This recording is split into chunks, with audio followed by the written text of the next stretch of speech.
আসার পর থেকে একবার সালাম পড়া হবে সালাম করে বিদায় নিয়েছেন ইয়া নবী সালাম মালাইকা ইয়া রাসূল সালাম মালাইকা ইয়া হাবিব সালাম মালাইকা সালাওয়াতুল্লাহ আলাইকা طلع البدر علينا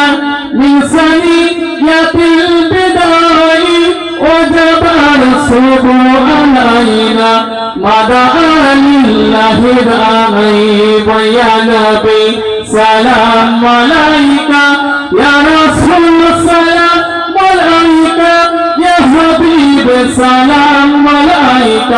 صلوات الله عليك मिलने वालों को संभालो मरने वालों को